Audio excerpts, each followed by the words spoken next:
संगीत सम्राट उस्ताद राशिद खान हमारे बीच नहीं हैं। 9 जनवरी 2024 को उनका डेथ हो गया। बहुत ही बड़े क्लासिकल के बहुत बड़े सिंगर हैं, बहुत लोग जानते हैं। बॉलीवुड में बहुत सारे गाने उनके सुने होंगे आपने, जिनमें बहुत सारे गाने उन्होंने खुद गाए हैं, बहुत सारे गानों में उन्होंने म्यूज़िक दी है। आज की कहानी में हम लोग जान रहे होंगे उस्ताद राशिद खान के बायोग्राफी को। नमस्कार, मैं हूं नीतीश राठौर। आज की वीडियो में, आज की कहानी में उस्ताद राशिद खान। समय था 1 जुलाई 1968।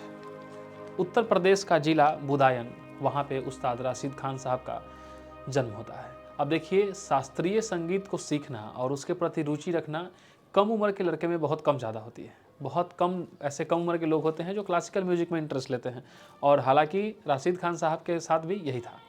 अब चलते हैं कहानी में आगे की। प्रारंभिक शिक्षा जो उनको मिली उस्ताद निसार हुसैन खान साहब से मिली, जो कि उनके चाचा थे। अब निसार हुसैन खान साहब को शिक्षा देनी पड़ी क्योंकि उस्ताद राशिद खान को शुरुआती दौर में म्यूज़िक पे इंटरेस्ट नहीं था।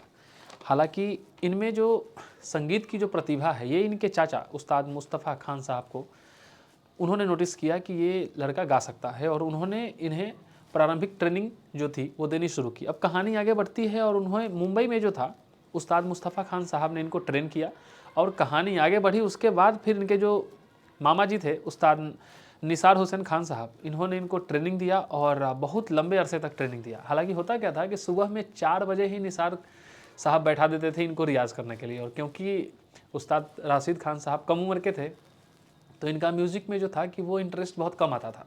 अब सुबह सुबह 4 बजे आप किसी 7 साल 8 साल के बच्चे को बोलेंगे कि बैठ के म्यूज़िक सीखो, तो वो इंटरेस्ट नहीं लेगा। हालांकि ऐसा ही होता था, और निसार खान साहब इन्हें बिठाकर सुबह के 4 बजे से लेकर पूरे दिन बस एक सुर, एक स्केल से एक सुर की साधना करवाते थे, और ये प्रोसेस काफ़ी दिनों तक, काफ़ी सालों तक चलता रहा। अब कहानी आगे बढ़ती है, और बेसिक ट्रेनिंग मिलने के बाद कहानी आगे बढ़ती है, और 7 साल की महज छोटी उम्र में उस्ताद राशिद खान परफॉर्म करते हैं।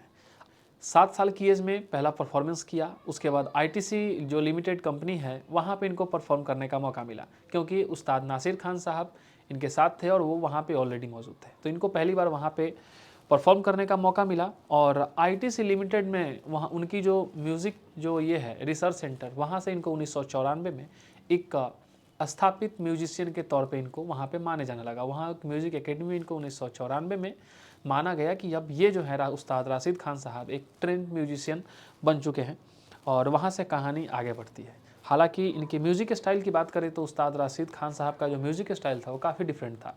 आप देखेंगे, मुझे मौका मिला था जब HCL कंपनी की तरफ से इनका एक कॉन्सर्ट हुआ था ग्रेटर नोएडा में, मुझे देखने को मिला था ये मौका। तो वहाँ पे आप देखेंगे कि काफ़ी एक बारीक अलग तरीका है गाना गाने का। तरानों को काफ़ी फास्ट गाते हैं, काफ़ी एक अलग अंदाज में गाते हैं, एक अलग रूहानी आवाज़ है। काफ़ी ज़्यादा क्लासिकल को और लाइट म्यूज़िक को मिक्स करके जो गाने की अदाकारी है उस्ताद राशिद खान साहब में काफ़ी अलग थी। अब कहानी आगे बढ़ती है, और बॉलीवुड से बहुत सारे लोग इनको जानते हैं। बॉलीवुड में आपने बहुत सारे गाने सुने होंगे, मैं कुछ के नाम आपको बताता हूँ जो कि आपको याद आने लगेंगे। पहला गाना जो आपकी ज़ुबान पर होगा वो है आओगे जब तुम साजना। जब वी मेट मूवी में ये गाना आया था, और उस्ताद राशिद खान साहब की आवाज़ में काफ़ी ज़्यादा फेमस हुआ था। उसके बाद कुछ ऐसे गाने हैं जो कि my name is Khan movie में आई थी, अल्लाह ही रहम गाना, ये उस्ताद राशिद खान साहब की आवाज़ में था। कुछ गाने ऐसे भी हैं कि जिन्हें उस्ताद राशिद खान साहब ने गाया नहीं, लेकिन उनके लिए म्यूज़िक दिया। अब वो भी गाने आपके ज़ुबान पे हैं, मैं आपको बताता हूँ।